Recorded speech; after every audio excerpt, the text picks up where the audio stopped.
नमस्ते दोस्तों, आज हम बनाएंगे कम खर्चे में बहुत ही टेस्टी मिठाई और सिर्फ 1 चम्मच घी में। इस मिठाई में ज़्यादा मेहनत भी नहीं है और ना ही ज़्यादा सामान लगेंगे, तो चलते बना लेते हैं। तो यहाँ पे हम कढ़ाई में डालेंगे 1 कटोरी शक्कर और शक्कर को अच्छी तरीके से कढ़ाई के ऊपर फैला लेंगे। इस तरीके से कढ़ाई में शक्कर को अच्छे से फैला लेना है और इसको हमको कैरमलाइज करना है, बिल्कुल भी बीच में नहीं चलाना है।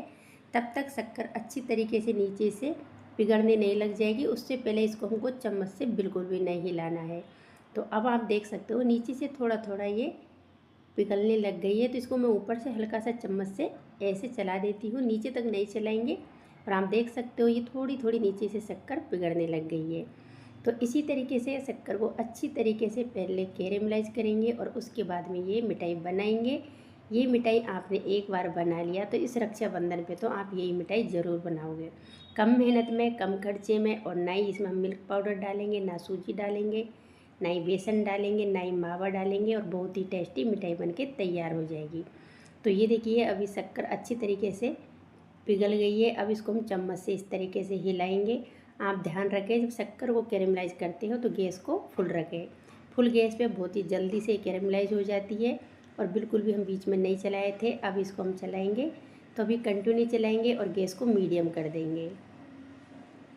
और अभी शक्कर को पिघलने में ज़्यादा टाइम नहीं लगेगी, तो इस तरीके से हम इसे कंटिन्यू चलाते जाएंगे।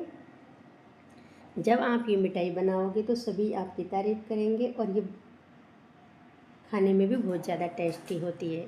तो ये देखिए शक्कर अच्छी तरीके से मेल्ट हो गई है। इस तरीके से आपको शक्कर को अच्छे से मेल्ट कर लेना है। इसके अंदर मैंने ना ही तो पानी डाला है, ना ही दूध डाला है। इस तरीके से शक्कर को भी पहले कैरमलाइज कर लेना है। अब इसके अंदर डालेंगे, जिस कटोरी से हमने शक्कर ली थी उसी कटोरी से दूध। ये दूध मैंने पहले गर्म कर लिया था, लेकिन अभी ये दूध ठंडा है। तो देखिए मैंने सेम कटोरी ली है, अब इससे 1.5 कटोरी हम दूध डालेंगे और 1 कटोरी मैंने शक्कर ली थी। मीठा आप आपके हिसाब से कम ज़्यादा भी कर सकते हो। और अब इसको हम इस तरीके से मिलाएंगे। और फ्रेंड्स, जब हम कैरेमलाइज शक्कर के अंदर ठंडा दूध डालते हैं तो शक्कर एकदम से कड़क हो जाती है, मतलब जो कैरेमलाइज की हुई शक्कर है वो एकदम टाइट हो जाती है।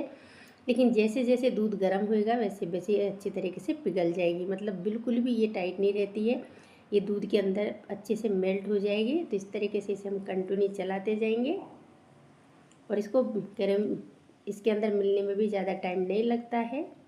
तो ये देखिए बहुत ही अच्छे से ये मिल गई है। अभी इसके अंदर थोड़ी सी शक्कर रह रही है अभी टाइट वाली, तो इसको हम छोड़ देते हैं और जब तक हम दूसरी तैयारी कर लेते हैं। तो ये अच्छे से मेल्ट हो लेगी, तब तक मैं ले रही हूँ यहाँ पे सूखा नारियल। और सूखे नारियल से ये मिठाई बनाएंगे, बहुत ही टेस्टी बनती है। तो इसको अब हम छोटे छोटे टुकड़े में काट लेंगे। आप चाहे तो इस तरीके से कद्दूकस करने वाले से कद्दूकस भी कर सकते हो। तो छोटे छोटे टुकड़ों में इस तरीके से काट लेंगे। और ये नारियल की मिठाई बिल्कुल भी ख़राब भी नहीं होती है और खाने में बहुत ज़्यादा टेस्टी होती है। तो नारियल को मैंने काट लिया है और कुछ नारियल को मैंने कद्दूकस किया है। अब पूरे नारियल को हम मिक्सी के जार में डाल के और ग्राइंड करेंगे। ग्राइंड करते समय मिक्सी को पल्स मोड पे चलाना है और धीरे धीरे से रोक रोक के चलाना है, कंटिन्यू नहीं चलाना है, नहीं तो ये खोपरा तेल रिलीज कर देगा। तो आप एक ही बार मिक्सी को थोड़ा सा चलाएं, फिर रोक दें, फिर चलाएं, फिर 2 बार में ये अच्छे से ग्राइंड हो जाएगा। तो इसे ग्राइंड कर लेते हैं। तो ये देखिए मैंने इसको ग्राइंड कर लिया है। अब इस पूरे खोपरे को हम निकाल लेंगे कटोरी के अंदर। जिस कटोरी से हमने शक्कर ली थी उसी कटोरी से मेजरमेंट करेंगे, मतलब एक ही कटोरी का मेजरमेंट रखना लास्ट तक। और एक ही कटोरी के मेजरमेंट से आप ये मिठाई बनाओगे तो मिठाई बहुत ही टेस्टी बनेगी। तो ये देखिए 1 कटोरी नारियल का भर गया है और इतना ही नारियल लेना है इसमें। अब मैं यहाँ पे गैस की तरफ आ गई हूँ और गैस पे हमने रख दिया है पैन और इसके अंदर डाल दिया 1 चम्मच देसी घी। घी 1 ही चम्मच लगेगा, जो अभी लिया है इतना ही घी से ये मिठाई तैयार हो जाएगी। वैसे आप बिना घी के भी ये नारियल को भून सकते हो, लेकिन घी में भूनोगे तो मिठाई का टेस्ट और भी अच्छा आएगा और नारियल भी बहुत अच्छे से भुन जाएगा। अब स्लो गैस पे हम अच्छी तरीके से नारियल को भून लेंगे। कंटिन्यू हम चलाते जाएंगे और इस तरीके से नारियल को भून लेंगे। फ्रेंड्स, मैंने यहाँ पर सूखा नारियल लिया है, इससे मिठाई और भी ज़्यादा टेस्टी बनती है। वैसे आप चाहे तो नारियल का बुरादा भी ले सकते हो। लेकिन जितनी टेस्टी सूखे नारियल की बर्फ़ी मिठाई बनती है उतनी अच्छी नारियल के बुरादे से नहीं बनती है। तो ये देखिए इस तरीके से इसे हम कंटिन्यू भूनेंगे तो ये थोड़ा थोड़ा सा कलर चेंज होता जाता है। और इसके अंदर छोटे छोटे मोटे भी नारियल रह गए हैं तो उनसे कोई फ़र्क नहीं पड़ता है। वैसे भी हम नारियल खाते हैं तो खाने में भी बहुत अच्छा लगता है। तो आप इस नारियल को चाहे तो मोटे मोटे को निकाल सकते हो, नहीं तो इसी के अंदर छोड़ सकते हो। मैंने इसी में छोड़ दिया है। अब इसको हम रख देते हैं साइड में और देख लेते हैं दूध को। तो ये देखिए दूध भी अच्छी तरीके से पक गया है और इस दूध को इतना पकाना है कि 1.5 कटोरी का 1 कटोरी रह जाए। तो अभी 1 कटोरी दूध ही बचा है और आधा कटोरी के करीब पक गया है। इस तरीके से गाढ़ा भी हो जाता है पकने के बाद में। अब मैंने यहाँ पे डाला है 2 इलायची के दाने निकाल के कूट के। आप चाहे तो इलायची का पाउडर भी डाल सकते हो, लेकिन इलायची को कूट के डाल दें उसकी खुशबू और भी अच्छी आती है। अब इसके अंदर हम डाल देंगे नारियल भुना हुआ। तो देखिए भुने हुए नारियल को भी मैंने डाल दिया है और इसको अब हम अच्छे से मिक्स कर लेंगे। यहाँ पे कोई गुठली लम्स पड़ने की टेंशन नहीं है, ये अच्छी तरीके से मिक्स हो जाता है। बस आप गैस को स्लो रखें, स्लो गैस पे अच्छे से पहले इसे मिला लें, उसके बाद में आप गैस को मीडियम कर दें। अब इसको बनने में ज़्यादा टाइम नहीं लगेगा, 6 मिनट में ये मिठाई तैयार हो जाएगी। और मैं गैस को यहाँ पर ज़्यादातर स्लो ही रख रही हूँ, यदि आप मीडियम रखोगे तो और भी जल्दी बन जाएगी।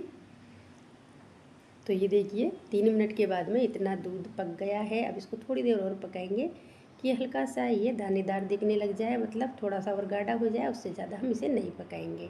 तो इसे इतना ही पकाना है और गैस को अब मैंने बंद कर दिया है, क्योंकि जैसे ठंडा होएगा तो ये और भी ज़्यादा गाढ़ा हो जाएगा। अब कढ़ाई को हम तुरंत ही गैस पे से नीचे उतार लेते हैं। और फ्रेंड्स ये कढ़ाई के अंदर बिल्कुल भी नहीं चिपकता है, क्योंकि खोपरे के अंदर भी काफ़ी तेल रहता है। तो इसे मैंने अभी नीचे उतार लिया है और अब इसके हम लड्डू बनाएंगे। ये थोड़ा ही ठंडा हुआ है, ज़्यादा ठंडा नहीं करना है। तो मैं यहाँ पे पेड़ा शेप में बना रही हूँ, आप चाहे तो लड्डू शेप में भी बना सकते हो, आप चाहे तो बर्फ़ी भी जमा सकते हो। लेकिन बर्फ़ी जमाना हो तो गैस बंद कर दे, तुरंत ही आप प्लेट या ट्रे में जमा दें।